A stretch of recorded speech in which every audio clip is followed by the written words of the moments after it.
David, welcome, man. Thank you. Appreciate you joining. Pleasure to be here. um, I'm so allowed to drink my coffee during this, right? yeah, dude, you drink up, man, drink up. I've got my Celsius here. The problem with three kids is that they constantly get in the way of sleep, which is a problem, and any kind of relaxation. So caffeine is my friend. Those damn kids. Um, So much work involved.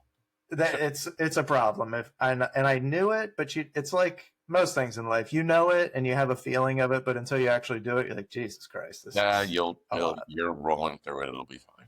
Well, we'll see. I'm getting gray hairs now, so that's good. Ah, yeah, um, welcome to the club.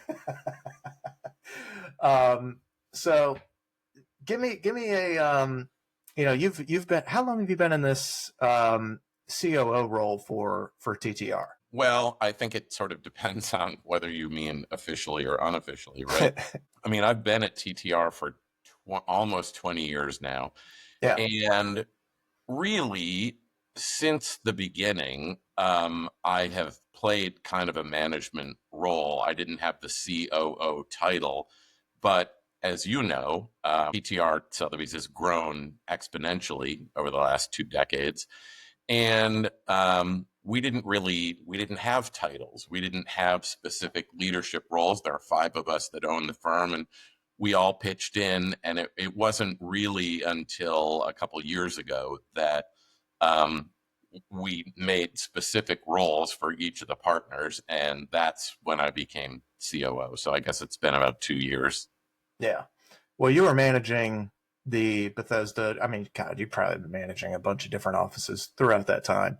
What was it like when you guys started out TTR? So you came on board in 2007? Yes, Okay. 2007. So, I tell this story a lot, right? So, Michael Rankin, who's one of our founders, and I have been good friends since we were about 22, 23 years old. So, I've known him a long time, even before I was in real estate. And when TTR, which used to be called Tut Taylor and Rankin, which was the reason why it's now called TTR Sotheby's, got the Sotheby's affiliation in 2006. I had not yet joined the firm. But I remember Michael was very proud and happy, and he told me, and I remember going home and saying at home, like, oh, geez. They've spent all this money on a Sotheby's franchise, and it's still never going to be anything but this little boutique brokerage in DuPont Circle, DC. Um, I'm glad to say I was wrong, but yeah. So I joined the following year in 2007, and I think at the time we had one office. There were probably around 30 agents, maybe 40 agents. Um, but it was a small firm. We were selling maybe $300 million of real estate a year. Yeah. Uh, Still pretty good even for the time. well, Like, sure, yeah. I mean, it was it was a quality firm. There were good agents, but it was just a very boutique brokerage. yeah. So fast forward to now, we're 500 agents and 5 billion in sales a year, and the goal is to get to 10. So we get there. How many offices are at TTR right now? We have 12 offices, so we're throughout the DMV. Our furthest office west would be the Plains, Virginia, out in Hunt Country. Yep. And as you know, we have offices now in Annapolis, and then also on the Eastern Shore in Easton and St. Michael's, Maryland. So, Yeah. and You guys have had a hell of a run. And you got some awesome agents. I always love working with the Sotheby's agents. They're just buttoned up, polished, and as you know, in real estate, you don't always get that. no, Um, yeah, it's true.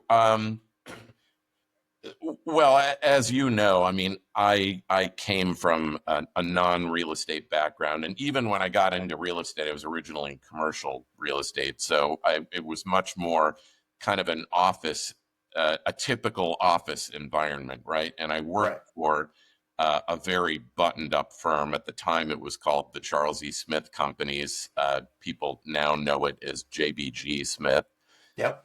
It's changed a lot over the years, but back then we were very much a blue suit, white shirt company, right? It was a very buttoned up organization, and so that's kind of that's where I came from. It's certainly hard to you you can't make real estate agents behave like that on a daily No. basis, but I do believe that it benefits all of us to have a higher level of professionalism in this business, right? I think we are our worst enemy, right? There are so many people in the real estate profession who don't treat it like a profession.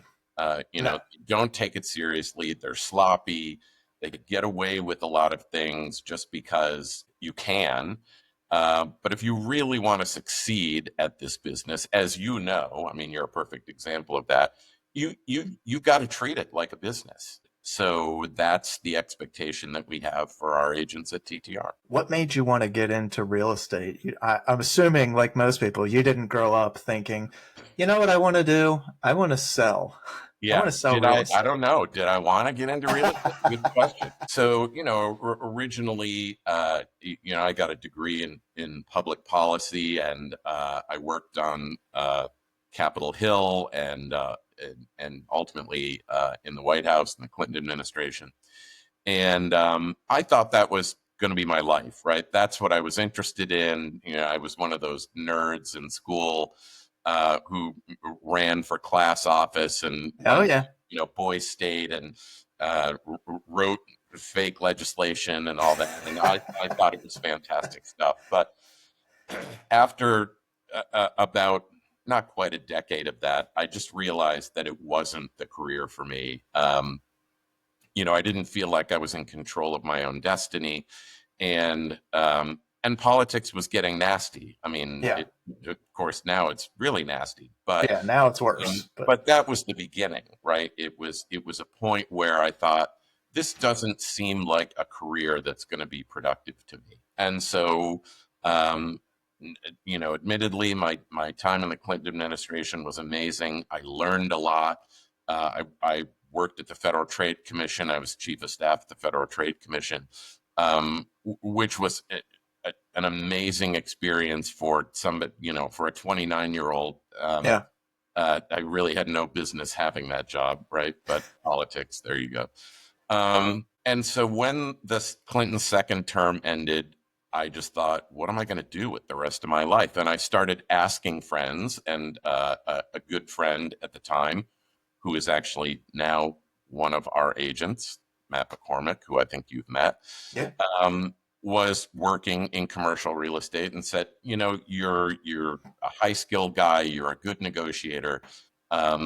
You should just come here and interview with our CEO, and if he likes you, maybe there's something here that would be a good fit for you. And at the time, I thought, well, that's as good as anything, right? I honestly don't know what I want to do with the rest of my life. So I did. I went and interviewed, and I got a job.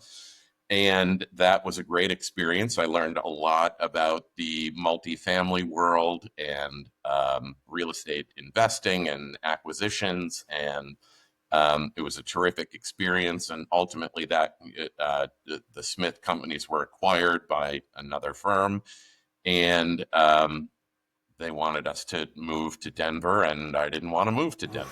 I'm like, okay, got to do something else. Then I went to the company that is now Hoffman and Associates, which is very large mixed use developer in Washington D.C. and now other markets. And they brought me on as their head of sales and marketing.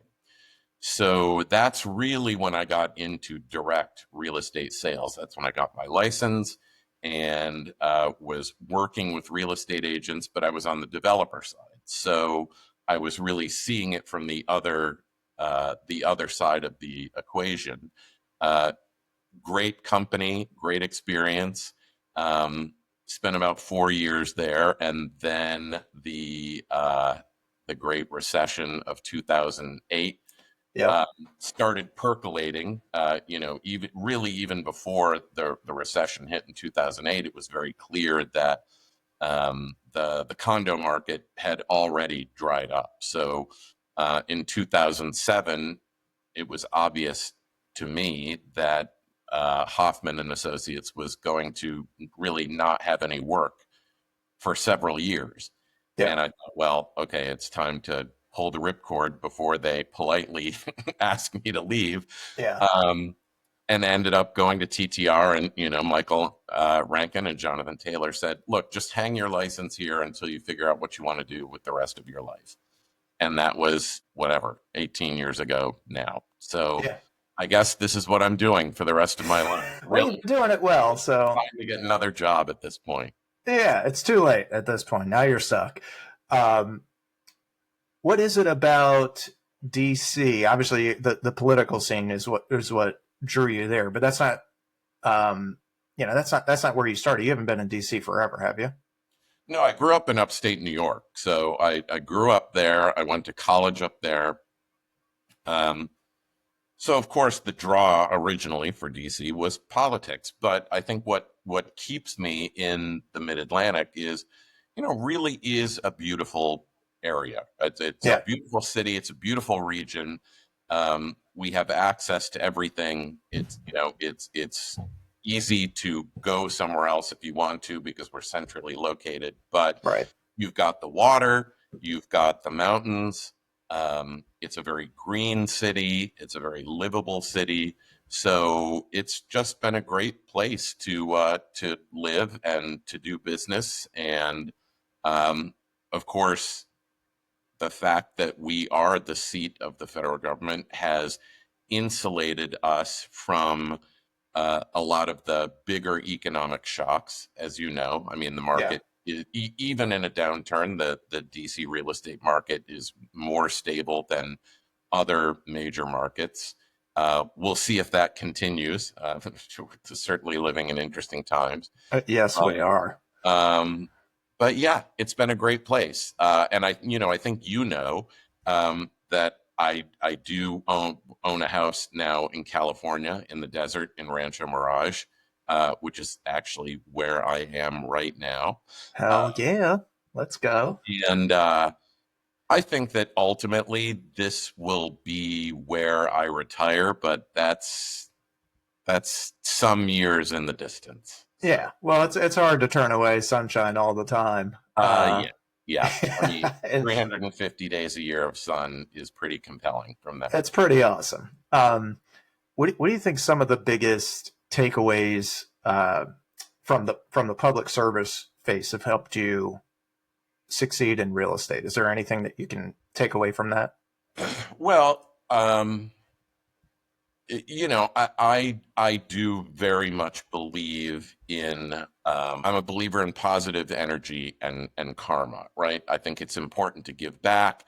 I think the people who are most successful in business are people who are mindful that every interaction is, it doesn't have to be a zero sum game, right? I Right. think a lot of times in our business, um, in a lot of sales businesses, people think, okay, I've got to win, which means the other guy has to lose, and I really don't believe that. I think that to me, it's important that everybody feels like they were treated fairly.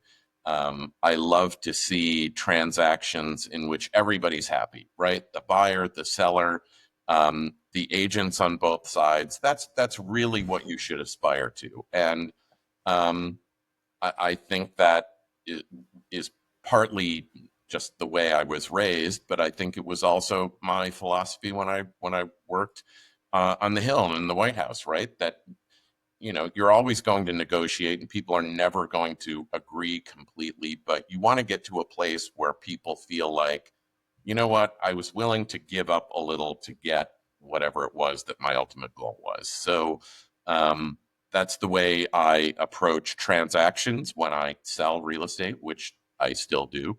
But it's also the way that I manage the company. either, our agents or dealing with people outside the company.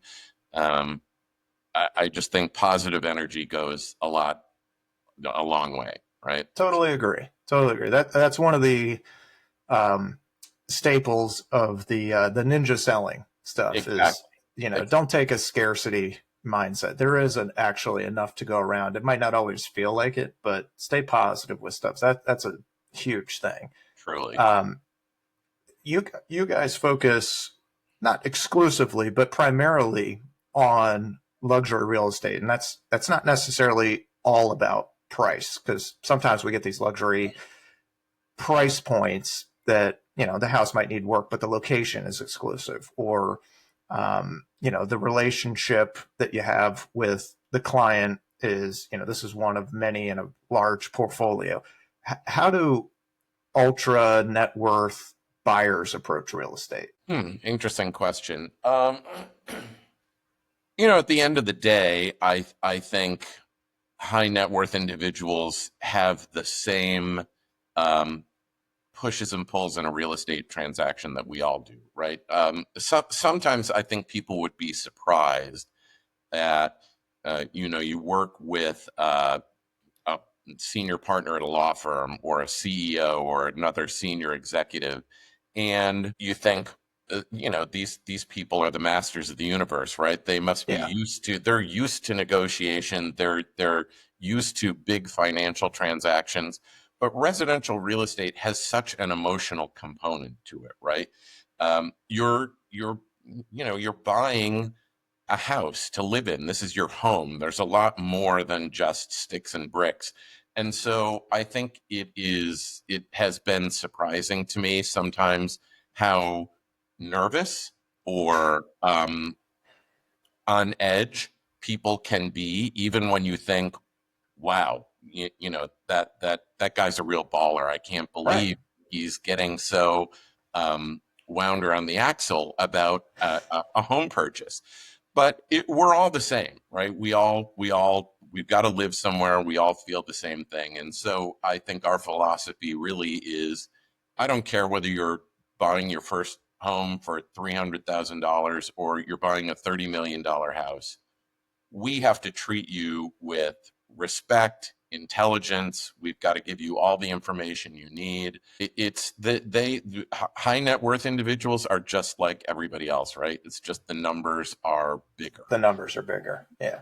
And the way to really succeed in this business is to, whether they are a first time buyer or somebody who has purchased homes all over the world, is you've got to do your homework. You absolutely need to make sure that when they finish that transaction, that they're not going to think of anybody else but you and your firm going forward.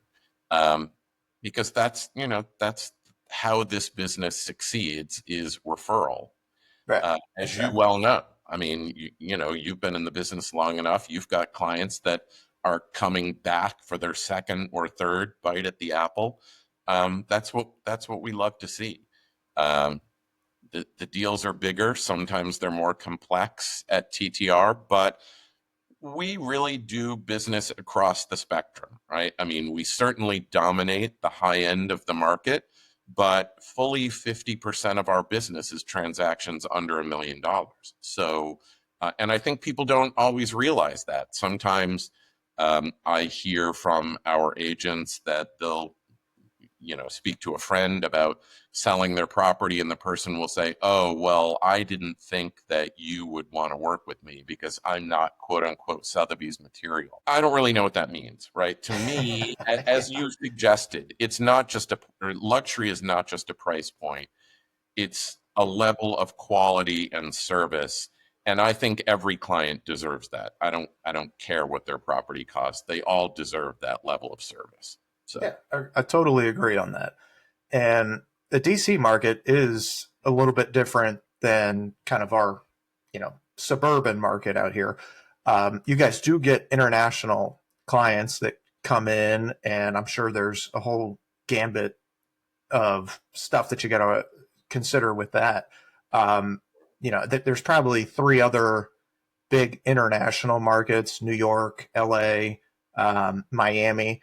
How does Washington differ from those markets? Well, I mean, of course, at the end of the day, Washington is a much smaller city than Yeah. New York, LA, or Miami, right? It just is. So we don't have quite the volume of those high ticket sales.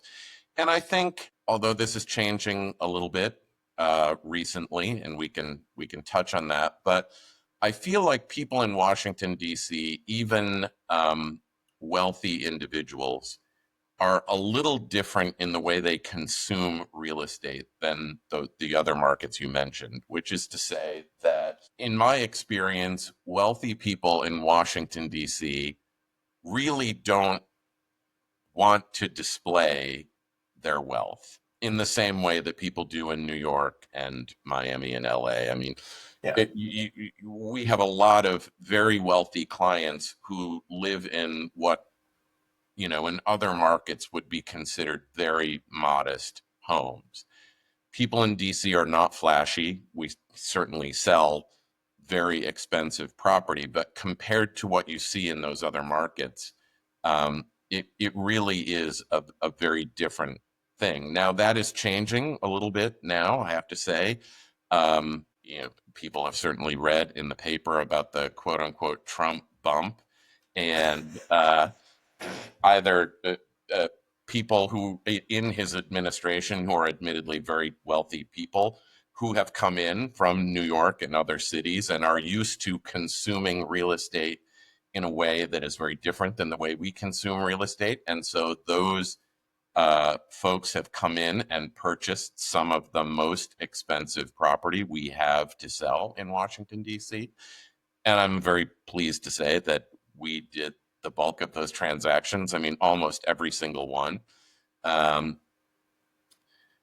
and I think that, and it's not just people in the administration, right? I think it is now public that Mark Zuckerberg, has acquired a house in Washington, D.C. I think people are feeling the need right now to have proximity uh, to the federal government, to the administration. And Yeah. so that has changed the dynamic of the DC luxury market quite a bit. Will that be permanent? I don't know. Um, I mean, certainly there's a limit to how many huge houses we can build because there just aren't that many places to build them anymore. Right. And as we have development restrictions, we have height restrictions in Washington D.C. You're never going to see a building, a super tall condo in Washington D.C. with triplex units selling for $100 million. It's just never going to happen Yeah. because we're just a different animal. But um, but it certainly has been exciting to see some of the level of these big sales recently. Do you think that's probably the biggest luxury trend from a market dynamic standpoint? Is the people coming in that want Yeah, influence on the I mean, I administration? think it is. I think it is right now. Like I said, we'll see if that continues. Everything is in flux right now. Sure. I mean, Sure. on one hand, the administration has said that they would like to see Washington D.C. be a showcase for the world. That they want the city to be clean and beautiful and crime free, and I think we can all get behind those things. Right. Right. Um, but on the other hand, they're closing down federal agencies. People are getting laid off. So I'm not sure that those two goals necessarily are in unison. We'll see what happens. But Washington D.C. is, for all intents and purposes, my hometown. Right at Right. this point, Right. I'm a local. I want to see this city succeed, and I really hope that it continues to be a place where, frankly, wealthy people and not wealthy people can live and enjoy a wonderful city. But from my perspective as somebody who owns a luxury brokerage, yeah, absolutely. I want to see us continue to be a place where people are wanting to relocate and wanting to spend a lot of money on property. Yeah, it'd be nice. You've been in, whether personally or attached to it, through the brokerage, you've been behind some of the region's most impressive deals, especially in recent memory. But um, what are some of the most fun ones that you've been a part of? You've got a historic presidential retreat, the Herbert Hoover Mountain Estate. You guys have done. You got the Friary on the Severn, which is really Yep. cool. Um, luxury condos in the Lauren. I mean, there's just I could go on and on. But do you have any deals that stick out to you as something that you're really proud of? Well, going back to what I said earlier, I'm really proud of every deal where everybody feels happy. But you mentioned the Herbert Hoover fishing retreat. That was really a fascinating property. It's located in the Catoctin Mountains, north of Frederick, Maryland, and it was the original Camp David before Okay. Camp David became a thing. And it's located very, very close by to that place. And it's a beautiful property. I mean, all of these historic cabins on a trout stream, and it was a tough sale because it was just hard to figure out who is going to want this thing. Right. Right. And ultimately, I mean, it's public information now.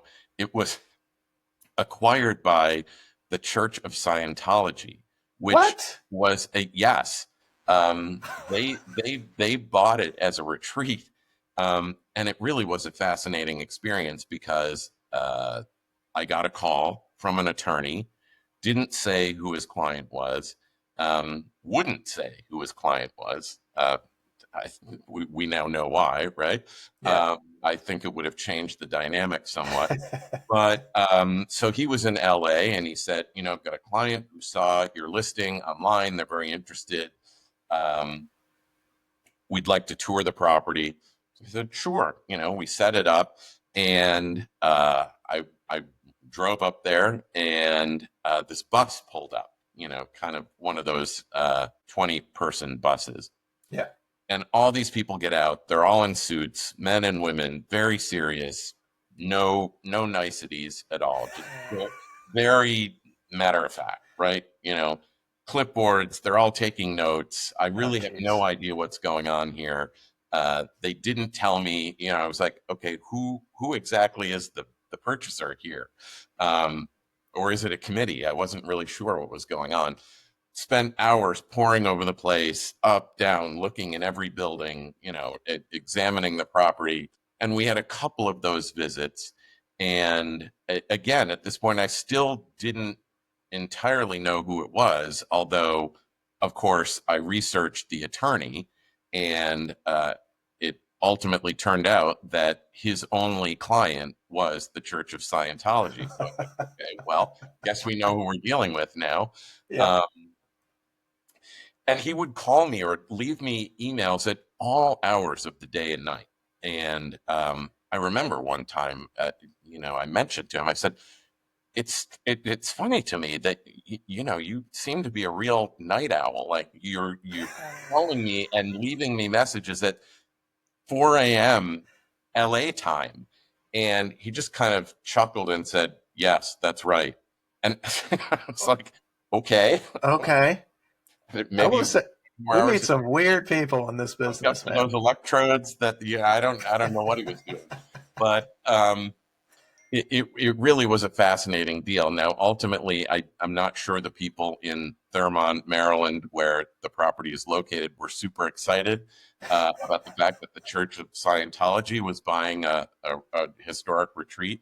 But interestingly enough, the church is one of the biggest owners of historic properties in the United States. They actually make a point of, when they are in specific markets, they like to acquire historic properties. I really don't know the dynamics of that and why that's important to them, but if you look at the other properties that they own in different cities around the United States, and frankly in places around the world, they own some really remarkable properties. And so it's, I mean, it was an interesting deal to do.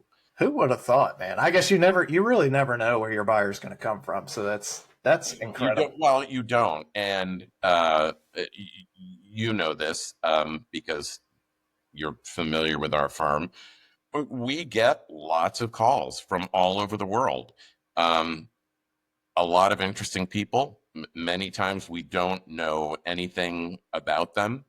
Um, that's by design. Yeah. Sometimes they're Yeah. represented by attorneys or fiduciaries. And so it certainly changes the dynamic of the transaction when you're not with the buyer, um, opening the door and guiding them through the property. It feels a little bit more impersonal, but it's part of what we do. So you make the best of it, and hopefully you impress the fiduciary enough that they go back and report to the client positively. But it does make for a little bit of a strange dynamic sometimes. Do you think that one was the most challenging deal that you've had? Oh, no, absolutely not. I'm sure that the most challenging deal I had was probably some $300,000 property where everything went sideways and the buyer and seller hated each other. And Yeah. um, it really, like we talked about before, it has absolutely nothing to do with the price point. It has everything to do with the people involved and the dynamics of the situation. I mean, we've all had transactions where everything seemed to be going along fine, and a week before settlement, the basement floods or some other Yes. calamity befalls you. Those are the difficult ones, right? It's hard to get people. Obviously, they're nervous; they feel bad, and so those are the tough ones. I mean, I'm not really scared by the whether it's 20 million or 2 million or 250,000. It's really just the dynamics of the situation. Yeah. Well, you guys have, if not all, at least most of the record-breaking sales in the DMV. At this point, yeah, certainly in the last several years, right? I mean, I think that over the last 5 years, we have pulled ahead of the firm that we have competed with historically, which was Washington Fine Properties. And they are a very fine firm. And Oh as yeah. I will tell anybody who listens, much of what we know about selling luxury real estate, we learned from Washington Fine Properties.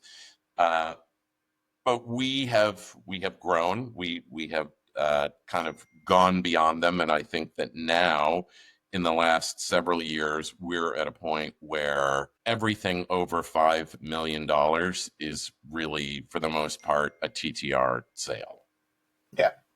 Well, it's impressive, man. I always love watching the Washington Business Journal articles on the Bezoses bought this, or the Snyder, somebody sold his house finally, get him out of here. It's always fun to watch those, and there's always TTR attached to it in some way, That is shape, or true. form, That is true. which We're, is I which mean, is and we're very cool. we're grateful for that, right? I think certainly part of that is the brand, right? It's hard to argue. I mean, people all over the world know the Sotheby's name. It's been Right. around for 300 years, and it's always been associated with quality and luxury. So that, I think, gives us a leg up.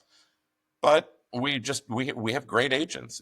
Again, it goes back to treating this like a profession, which it Right. is, right? I mean, Exactly.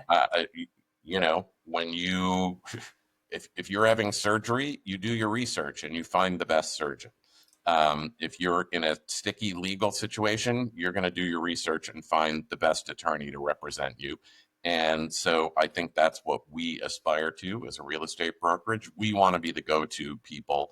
Um, and again, regardless of price point, we want to be the people you go to for important transactions in your life. Yeah. Well, you guys have made a friggin' name for yourself, man. It's incredible to watch. It's so impressive. I love following it. Thank you. We'll Uh, see what happens, right? Stay tuned. exactly.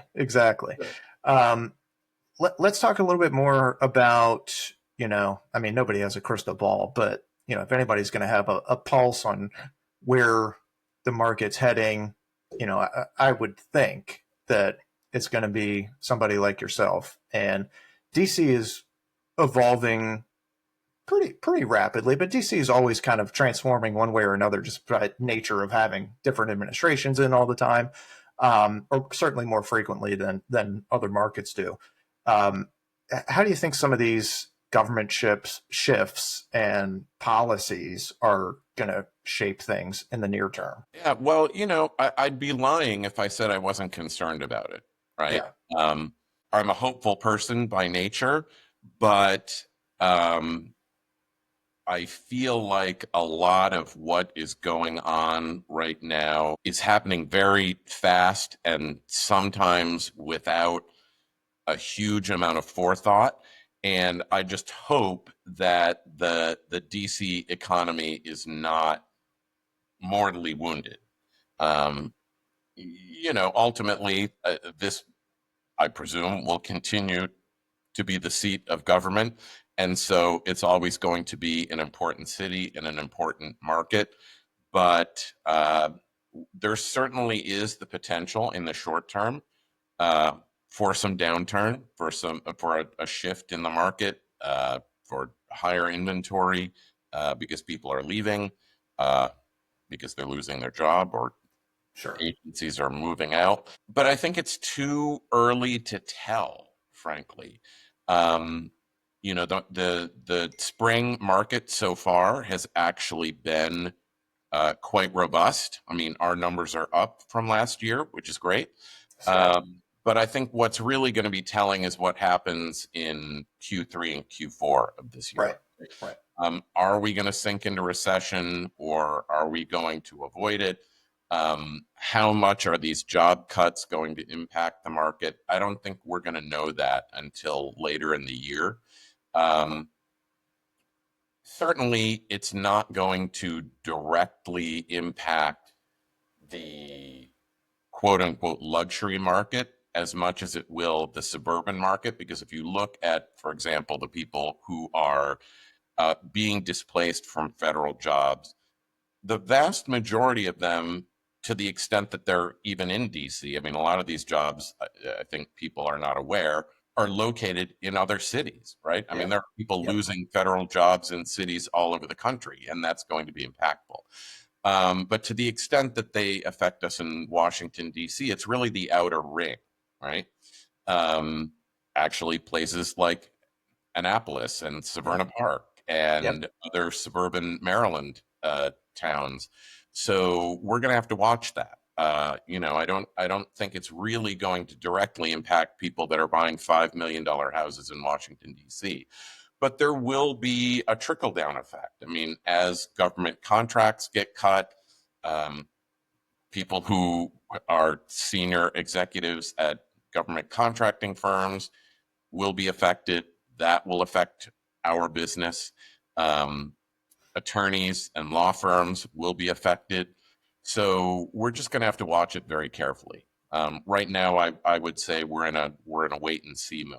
But Yeah. um, you know, the, we haven't had a market downturn, as you know, for a long time in the Right. DC area. I mean, Right. everybody thought that the COVID pandemic was going to be a disaster, and it turned out to be the craziest real estate market that any of us have ever seen, right? Because Exactly. everybody decided, well, if I'm going to be home all day, I've got to have a bigger house, or Right. I'm going to buy a house out in the country. So our business skyrocketed. It was nuts. So that's a perfect example of where something that you think is going to impact the real estate market in a really negative way actually had the opposite effect. Yeah. What will happen this time? Your Who guess is knows? as good as mine. It's yeah. I mean, we're used to like one story a week. I feel like there's 10 a day now. Yeah, So exactly. it's impossible to keep up with it. Uh, have you guys seen a rise in um, some of these branded luxury residences or developers starting new projects? Yeah, not as much in DC as you see in other markets, right? For a lot of the reasons that we talked about earlier, that DC is still a city where people tend to be a little quieter about their real estate purchases. So it's not as important for somebody to live in a Ritz-Carlton residence or a Four Seasons residence or one of these other branded opportunities, but they are popping up. I mean, we of course have had Ritz-Carlton residences for many years. There's a new one in Chevy Chase, Maryland. We now have the Four Seasons residences under construction in Georgetown. And frankly, the prices are pretty breathtaking, right? I mean, condos in that building are selling for $3,000 a square foot, which is a number that we have never seen in DC. Never. I think that if you look at the highest prices per square foot of condo product in the DC market, we've never hit 2,000 a square foot before. Jeez, You're usually talking about 1,500 a foot, 1,700 a foot, which right. in and of itself is crazy expensive. But these numbers are really breathtaking, and so it's interesting. It will be interesting to me to see what the consumer reaction to that is. We are not selling that property. Interestingly enough, they have an inside sales team, but of course, we have been invited to look under the hood and see Yeah. what the product is like. And it really is going to be an incredible product, but will enough people in DC want to buy it? I don't know. I honestly don't know. Where are the developers coming from? Are they local or are they coming from a New York or Yeah, somewhere it's a like that? combination. Okay. A lot of times it's a team from everywhere. They'll have a local component. Typically, the finance people are from somewhere else. Um, but yeah, I mean, I think that particularly for those high-end projects, uh, it tends to be people that are building them in lots of different markets, and so Sure. they're dipping their toe in the water. I mean, we certainly have our own homegrown high-end developers. I mean, Hoffman and Associates, who I used to work for, built Amaris at the DC Wharf, and those numbers were very high, and it's a beautiful product. So we have East Bank, the Lanier family. They have always been building high-end product in Washington D.C. and the area. So it's a combination, but and I think that they're, of course, because they're local, they're perhaps a little bit more in tune with our customers. Right.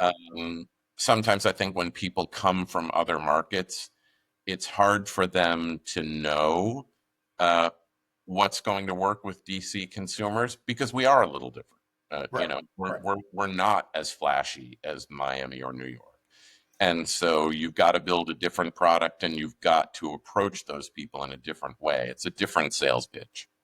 Do you think that you're going to see some of these vacant government buildings either get sold off and converted into condos or redeveloped into something else? Well, I think that's a trend that's happening everywhere, right? This Right. office to residential conversion, and DC is really ripe for that. I mean, even before this, before the current administration came in, and this kind of realignment of federal agencies and the federal workforce, DC was a very over officed city, right? If you look at the core of DC, it's very different than New York or Miami.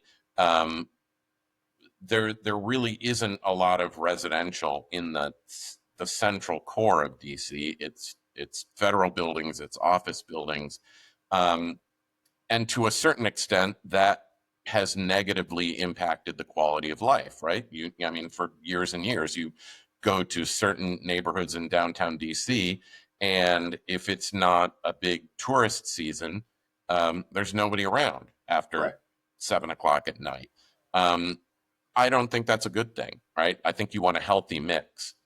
I would love to see some of these I mean, there's some beautiful federal buildings that, frankly, if they don't need them, I think it would be great if they could convert to housing. But those buildings are all a challenge, right? They're big buildings. They have big floor plates.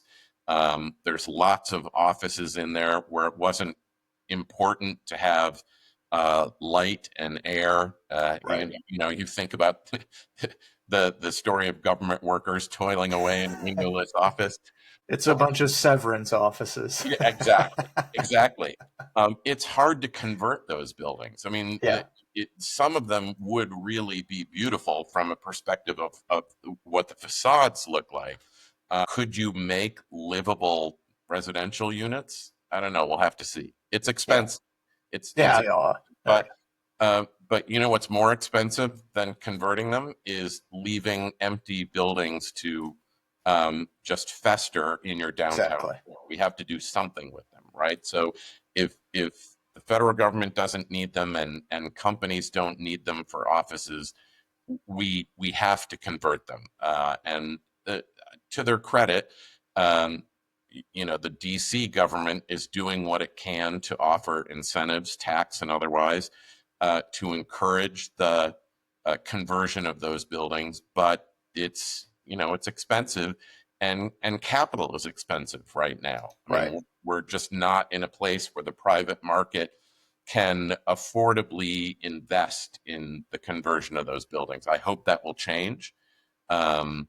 I mean, everything does change over time. That eventually that it will become cheaper to do that as we get better at it, but it does need to happen. Yeah. Well, what are you guys seeing in DC and some of the surrounding markets for what buyers are prioritizing right now? During COVID, it was like give us a home office, give us some kind of amenities. I want a pool, I want space, and I feel like that might be shifting a little bit. Yeah, I think that's pulled back a little. I mean, obviously, you know, at the same time we're laying off federal workers, we're also telling the other workers that they need to be in the office 5 days a week as opposed to Right. working from home, right? So I think we are going to see a little bit of change that um, people won't necessarily want the house in the suburbs with a 2-acre lot. Maybe they're moving closer in, which means that it's going to change the housing product that they're going to buy. Um, so that's one dynamic. I think the other thing, and you know this because we've seen this. Uh, Really, this is a trend over the last decade, which is buyers really are shying away from a project, right? I mean, I remember when I first got Yes. into real estate and DC was going through its renaissance, people would buy anything, right? I don't care how crappy it was, how much work needed to be done. They're like, okay, let me at it. I'm going to buy this house. We're going to fix it up. It's going to be great. I was one of Yeah. those people, right? I Yeah. mean, I bought a little old lady house that hadn't been touched in decades, and we had to redo everything. People don't want that now. They literally want to move into a home that is ready to roll. They want to bring their suitcases and their toothbrush and not have to do a thing. Yeah. Um, and that, I mean, that's fine, uh, but it absolutely impacts the way we sell real estate because I find that we have to have a lot more conversations with our sellers about what they need to do to get that house ready to sell if they want to get top dollar. Right. I mean, people are typically very proud of their homes, and everybody sort of has a different expectation about what a beautiful home is. And so Yeah. we've all had those difficult conversations with our sellers about, look, I know you've lived in this home for 40 years and you love it, but the reality is that your orange paint and your 1970s bathroom fixtures are not going to cut it here. No. The house will sell, but you're not going to get the same price that your neighbor down the street got who renovated their house 2 years ago. Right. Exactly. And it's I don't know, it's interesting to me, right? Because as a real estate consumer myself, maybe it's because I'm in the business, I'm not shy about that, right? Right. Right. I'm looking at location and sort of the quality of the structure. If there are things that need to be changed, I'll change them because I want what I want.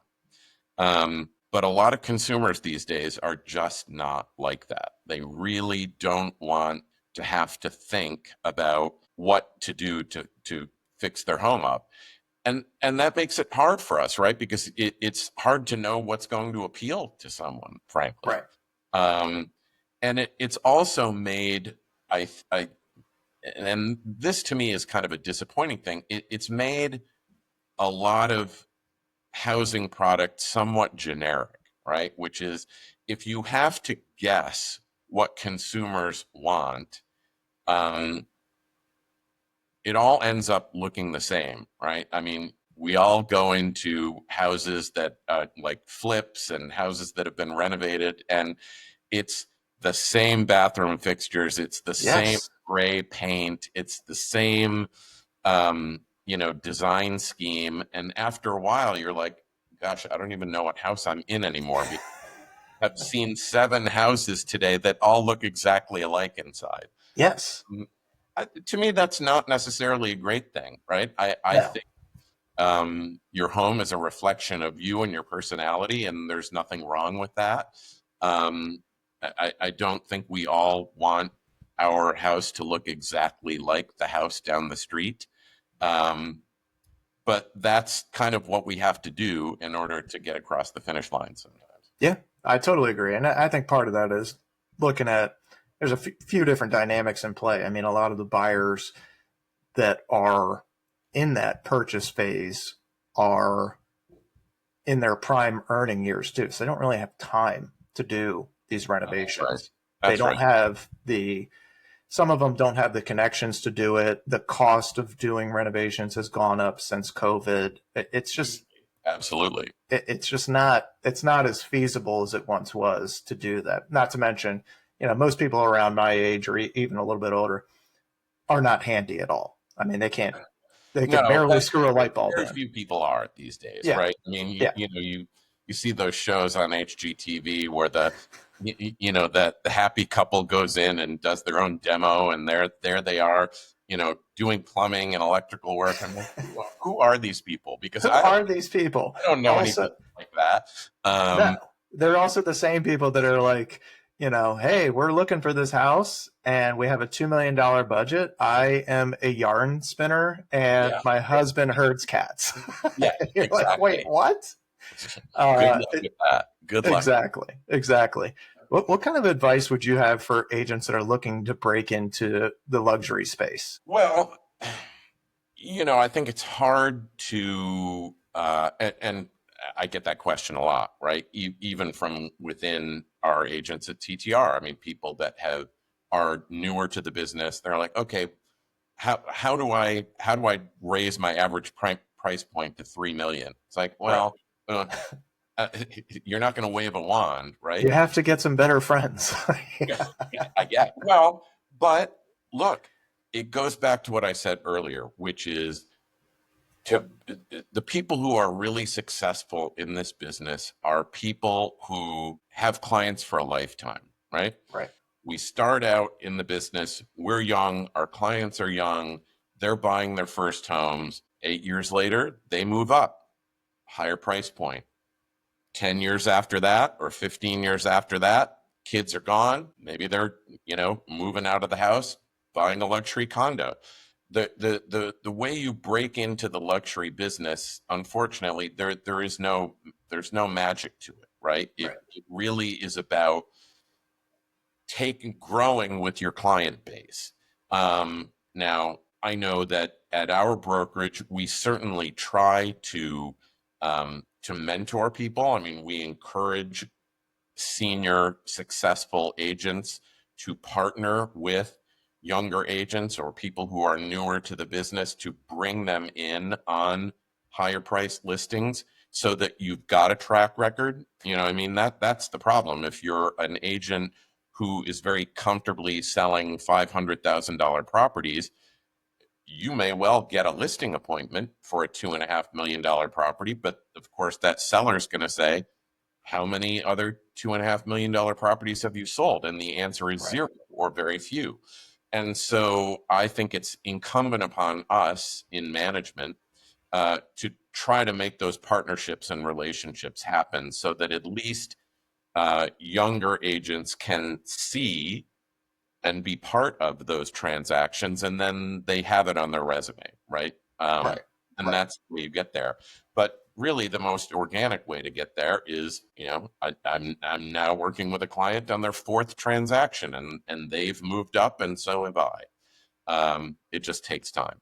Yeah, it takes time, and we don't necessarily live in a society that's patient. So I get people that ask people that are newer in the business will ask me that, and like, well, I've sold luxury. I would not consider myself a luxury agent. I try to treat myself like that and clients like that. But it comes into network. Who is in your network, and do you know your market inside and out? Because if you're not an expert in your market, you're going to be middling for a long time, and there's no question. But again, I think it's also, as I said, DC and the Mid-Atlantic generally. I mean, look, we have a lot of expensive real estate. We have a lot of beautiful real estate, but we're not New York or Miami or LA. And I think a lot of people in our business, real estate agents, see, we don't do ourselves any favor, right? They see shows like $1 Million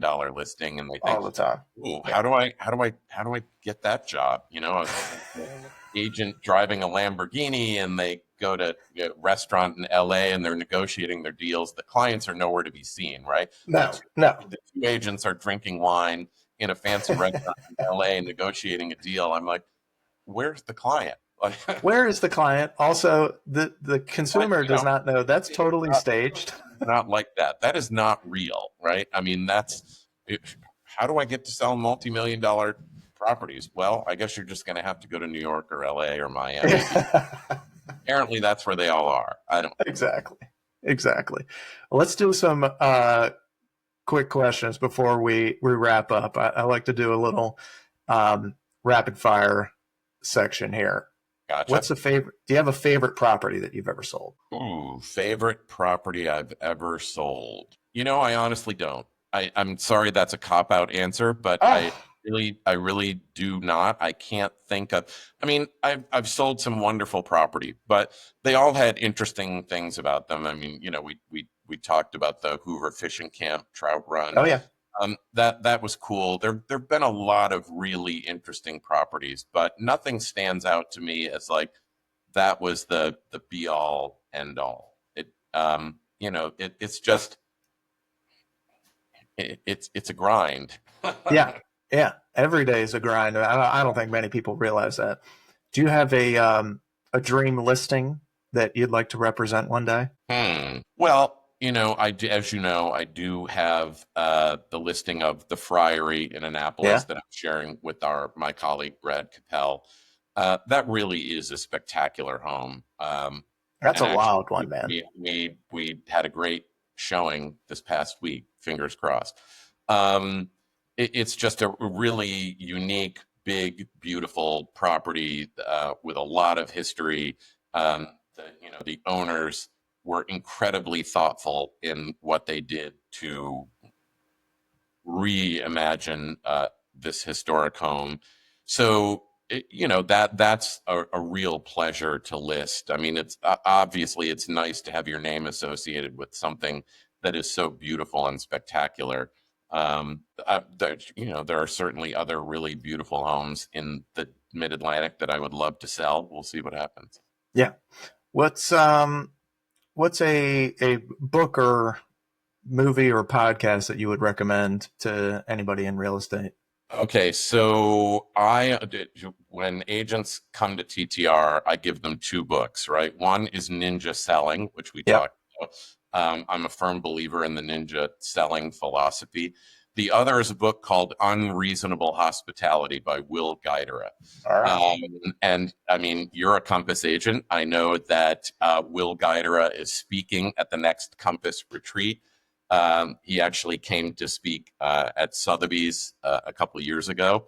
So I've seen him and I've read his book. He is an unbelievable, I mean, for people who don't know, he's a restaurateur. He was one of the owners of 11 Madison Park in New York, which was for a long time rated the best restaurant in the entire world.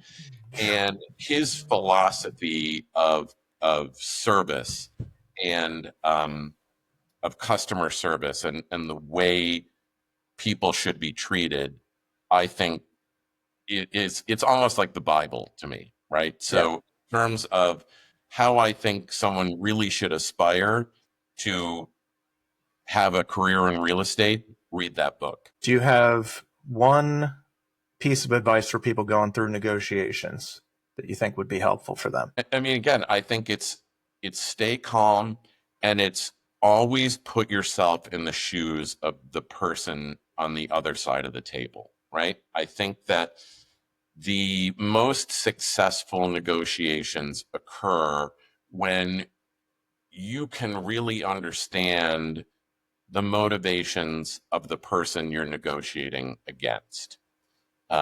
Because you've got to create a win. If you're going to have a successful sale or negotiation or anything, both sides need to feel like they got something. You know, I think there are a lot of people out there who don't see it that way. You know, it's like they want to see like I won and you lost. Right. It doesn't work, right? Ultimately, it might work one time, but I think you've got to put yourself in the shoes of the other party.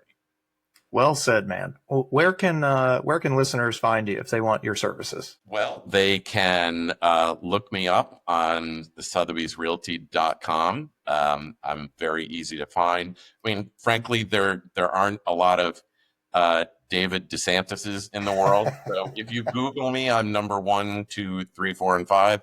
Hell yeah. I'm not hard to find from that perspective. And yeah, always happy to talk to anybody, clients and agents too, who are interested in getting more information. Awesome, man. Well, we'll put your contact info in the captions too on this when we release it. So, David, thank you, man. We'll wrap this up. This was awesome. I really appreciate the time and the conversation. No, Shane, I appreciate it. Thank you. Awesome, man. Thank you. All right. We'll talk to you soon.